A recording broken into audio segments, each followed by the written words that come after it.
बोलो श्री कृष्ण कन्हैया लाल की जय। सदगुरु श्री परमहंस जी महाराज की जय। हे प्यारे धर्म प्रेमी सज्जनों, सदगुरु श्री परमहंस गोपाल मणि महाराज जी श्रीमद् भागवत महापुराण के रहस्य का उद्घाटन करते हुए उन्होंने अपने मंगल पाठ में 7वें अध्याय में हम सबको परमात्मा के त्रिध्याय लीला के बारे में बतलाते हैं। उधर नंद बाबा के यहाँ नंद महोत्सव मनाया गया, प्रागट्य महोत्सव। अब छठी का भी धूमधाम हुआ। और उधर जितने भी और लोग रह रहे हैं, क्या कहते हैं, आवाज बहुत हो रहा है, पास में पापी कंस बसता है, कहीं कुछ नुकसान न पहुंचाए।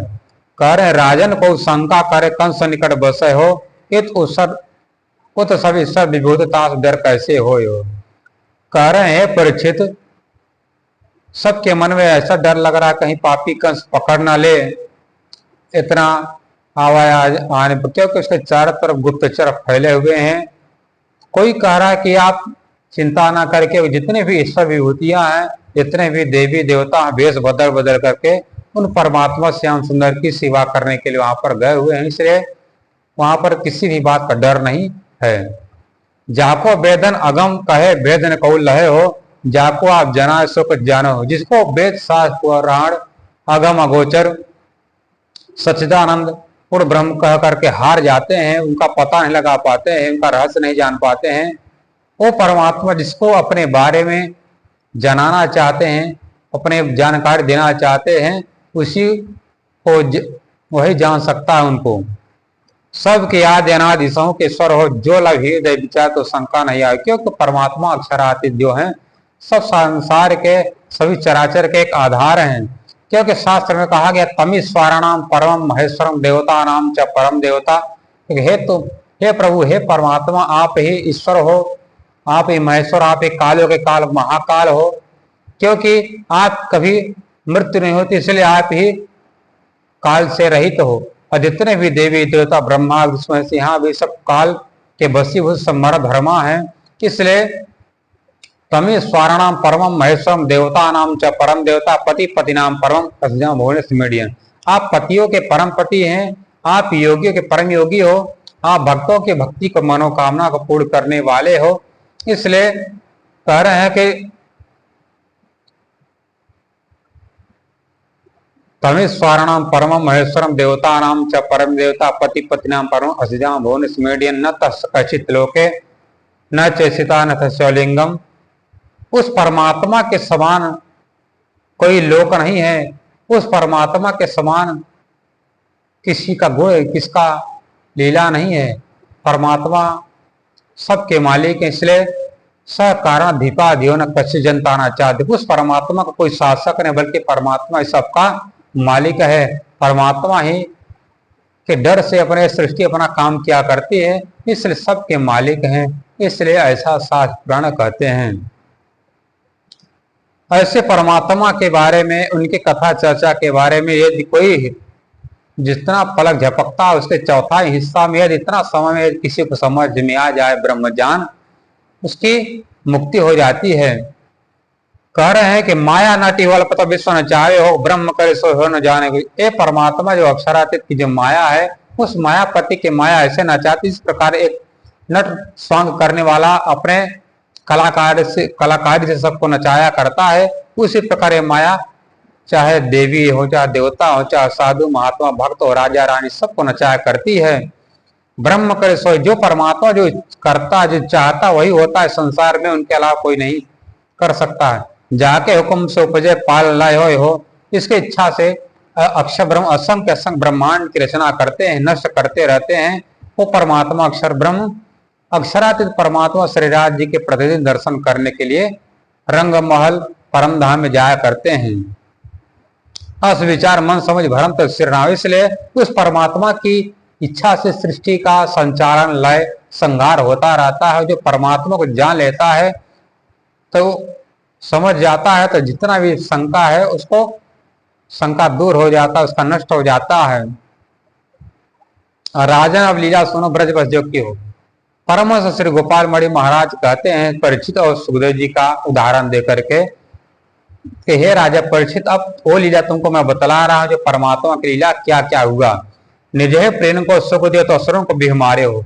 तो परब्रह्म अक्षराते श्री राज जी कृष्ण जी अपने आत्मा अपने प्रियाओं को सुख देने के लिए यहाँ पर आए थे और उनके हृदय उनके उनके साथ में भगवान विष्णु के जो चार व्यूह हैं, वो जो संकर्षण नाम का व्यूह था वही असुरों का वध किया।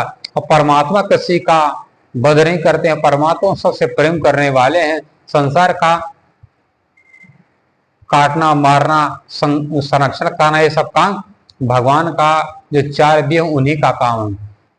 और उस व्यूह ने किसको किसको मारा? पूतना अरिष्ट वक्र कैसे वृषभ धुन अघो। पूतना का वध किया, रिष्टासुर बकासुर तृणावर्त केसी वृषभासुर धेनुकासुर अघासुर आज जितने भी राक्षस थे उन सब का उस व्यूह ने मारा। द्रुविद परम में चारों मुष्टि फिलकंसो। द्रुविद नाम का बंदर था जो पौंडक नगरी का राजा था। वो अपने आप को सच्चा वासुदेव सच्चा कृष्ण कहता था। अपने पास एक बंदर को पा रखा तो उस बंदर को द्विविद कहता था। अपने चाचा के अपने काका के लड़के को बलराम कहा करता था। इसलिए उस द्विविद का वध करने वाले भगवान बलराम प्रलंबासुर का और चारण का भगवान ने वध किया। तो मुष्टिक और फिर मत कोलिया पिल हाथी का और पापी कंस अधर्मी का भी भगवान ने वध किया। कहा जाकर के मथुरा में। बक्षाहरण दावान और काली मथन के बक्षाहरण ग्वाल बाल के साथ में ब्रह्मा जी ने बछड़ा बछड़ी का चोरी कर लिया तो भगवान ने उनके भी अहंकार का मान मर्दन किया था। कालिया ना का अहंकार तोड़ा था। नक पर गिरोर था तो ब्रज गोपी राख्यो। तो गोवर्धन को अपने बाएं आंख या छोटी अंगुली में उठा करके अपने ब्रज की रहने वाली जितनी गोपियां जितने भी भक्त हैं उनकी उन्होंने सेवा उनके संरक्षण किया था। बंदी जोर बसदेव देवकी को सुख दियो। बंदी जो जेल में बंद थे अपने माता पिता उनको जाकर बंदी छुड़ाने वाले कौन है? गोलक बिहारी कृष्ण जी हैं। राज दियो गुरुसेन को कुब्जा को सुख दियो। अपने वहां जो मथुरा के जो राजा थे गुरुसेन हैं जो नाना कहे जाते थे उनको उन्होंने राजगद्दी पर बैठाया अपने माता पिता को छुड़ाया। ये लीला 11 दिन की लीला गोलोक बिहारी गोलोकवासी कृष्ण की लीला है। और परब्रह्म अक्षरातीत 11 वर्ष 52 दिन तक ये वृंदावन में रहते हैं। शास्त्र में कहा गया है एकादश वर्षाणि 250 दिनांच 11 वर्ष 52 दिन लीला करने के बाद परब्रह्म अक्षरातीत अपने आत्माओं को लेकर के अपने दिव्य अखंड परम धाम लौट गए। पुनः सृष्टि की रचना होती। सृष्टि में गोलोकवासी कृष्ण जी क्या करते हैं? वृंदावनम मधुवनम तय अभ्यंतर विहुता सतदिनम रेवाम बीजा मथुराम गतः। वृंदावन और मधुवन के बीच में मथुरा के बीच जो लीला होने वाली है गोलोक बिहारी की लीला है। वही गोलोकवासी कृष्ण जी 6 दिन तक गोकुल में रहते हैं। 7वें दिन अक्रूर के साथ मथुरा जाते हैं। वहां जाकर के उन्होंने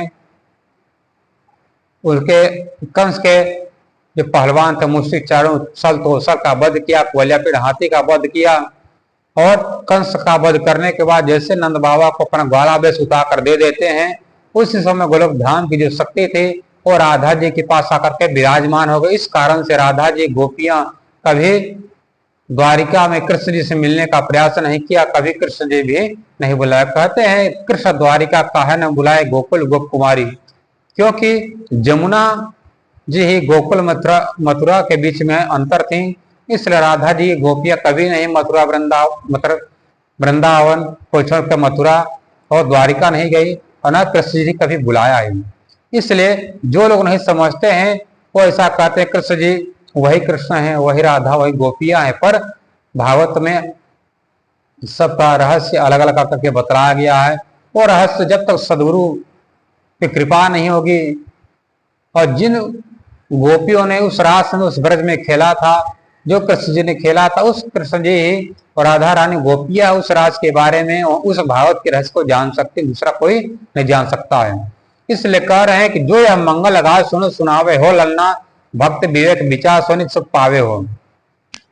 जो इस मंगल पाठ का सुनेगा सुनाएगा और विचार करेगा, उसका जो माया का जो बंधन टूट जाएगा, उस परमात्मा सच्चिदानंद से उसके भक्ति प्राप्त होगी और परमात्मा से मिलन कर सकेगा, कभी उसकी अखंड मुक्ति होगी। श्री जी श्याम युगल के चरण शरण रहे हो, सुंदर प्रेम से सब सुख मान बलिहारी हो। परमहंस महाराज जी की आत्मा प्रेम से की पुष्पावती कहती है कि हे सुंदर साथ जी, मैं अपनी आत्मा के प्रीतम श्याम श्यामा जी राधा के सिद्धराज श्यामा जी के चरण में रहती हूँ। उन्हें चरण में रहकर के मुझे अखंड सुख प्राप्त होता है। ऐसे प्रीतम परमात्मा पर ऐसे जुगल स्वरूप अपने प्रीतम परब्रह्म के चरण कमल में बलिहारी हो जाती हूँ। अपना जब निछार कर देते उन्हीं तभी उनके श्री चरण में हमको सुख प्राप्त होता है। बोलो श्री कृष्ण कन्हैया लाल की जय, राधा रानी सरकार की जय, परमहंस महाराज की जय।